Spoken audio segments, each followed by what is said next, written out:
Hi and welcome to Chris Ryan Golf. We are at the Belfry again today. We are in the TaylorMade Performance Centre, and in this video we're going to be looking at how you start the downswing and going through and discussing a few of the ideas that you might have and whether these are going to be good for your golf swing or whether these are actually making or compounding the problems that you might have.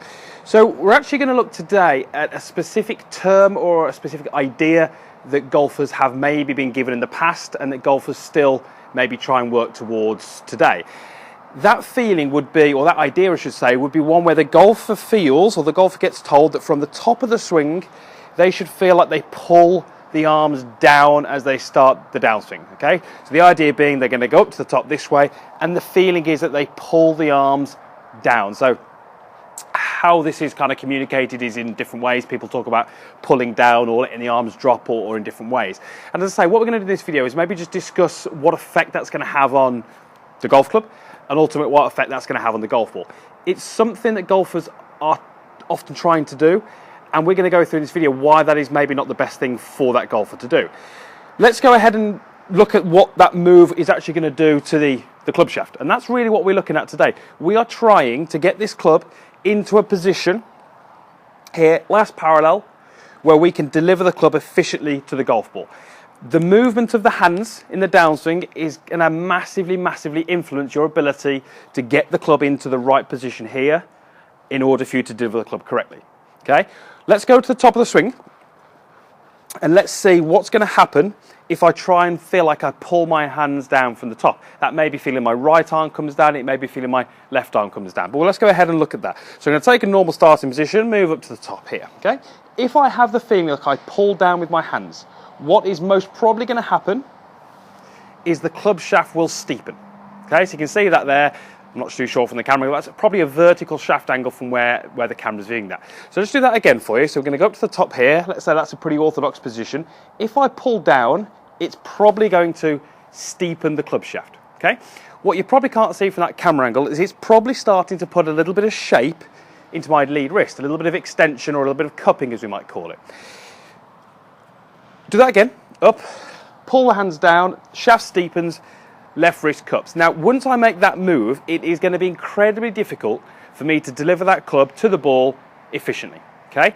From here, I'm probably going to have extremely difficult issues in trying to put as much speed as I can in the golf club. I'm probably going to struggle with path issues. It's probably going to be more left than I would like it to be, and it's certainly not going to be, as I say, the most efficient way to hit that golf ball. We would like, as we reach this kind of last parallel position here on the way down, so this club is sort of last parallel before it hits the golf ball, the hands should be further away from me than they were during the backswing. So if we show you that again, so you can see my hands are going to move hopefully in a pretty straight line towards the camera. Okay, then they're going to start working upwards, but as we start down, the hands are going to actually be further out than they were in the backswing. That movement, or that correct hand path, is going to help that golfer feel like they lay the shaft down a little bit, so flatten the shaft, as people might call it. And what that's going to do is actually going to flatten the lead wrist, and it's going to help us achieve a position at last parallel which is more efficient. That's going to help us deliver that club. The hands can now move up and in, and we can deliver the golf club to the ball. So I certainly do not want golfers out there trying to feel as they start down, they throw the hands out in front of them. That's certainly not what we're suggesting, and there are plenty of golfers who actually make that move as a fault and the club can get too steep. The purpose of this video is to understand that from the top, simply pulling the hands down is probably not the answer to that problem. Okay, so too many golfers from the top will move the hand path too much out and the club shaft will be too steep.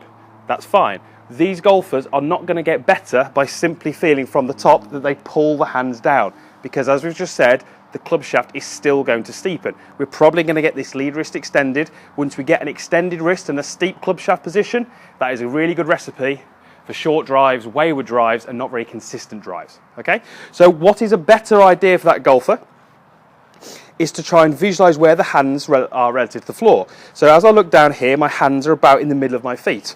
I want to feel that from the top, I allow my arms to move a little bit more in front of me, and you can see how that's effectively caused the club shaft to lay down a little bit. Okay, so I'm certainly not feeling from the top that my hands move out due to rotation of the upper body here, but what I am doing is feeling that they work a little bit more out in front of me, okay? I'm feeling that my right elbow gets a little bit more in front of my right hip.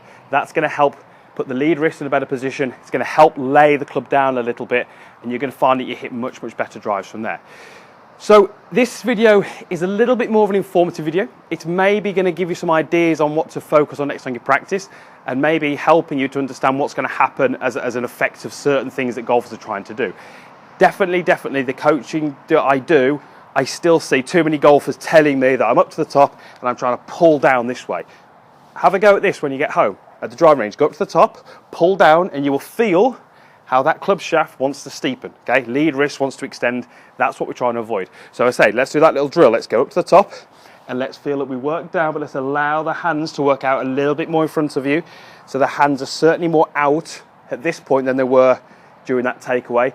Club head can be nicely in line with the hands or slightly behind.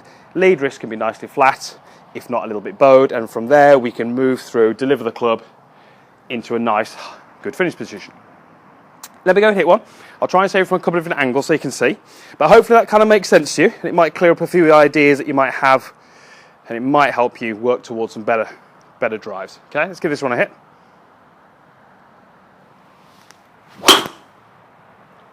Okay, pretty good shot there. I'll try and show you from a different angle.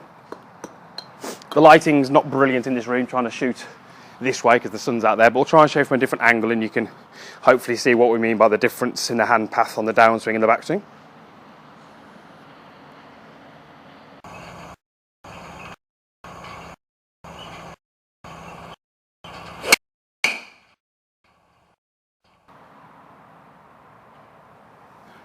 Okay, and again, a pretty good drive there. So start to understand how the movement of the hands can affect the angle and the position of the golf club and how the two relate. And if you can start to understand the relationship, I should say, between the two, you might find that you understand a little bit better what you've got to do in your downswing and how this can relate to some better shots. And we've got the driver here, but this does apply with all clubs, so I don't think it's just for the driver. Right through the bag, this is going to apply. If you're pulling the hands down, the club shaft is going to steepen. You're going to find that the lead wrist is probably not as in as good position it needs to be, and that's going to make the game more difficult for you. Okay, so hopefully that made sense. Hopefully there's something you can take away, take to the driving range, take to your practice sessions, and it might help you hit some better shots when you do get time to practice. Okay, thanks for watching the video. There's a like button down there. There is a comments box down there as well, so please post any comments you might have in those boxes. I'll do my best to respond to as many as I can. And if you haven't done already, then please subscribe to my channel for more weekly videos. Okay, thanks very much, guys. We'll see you next time.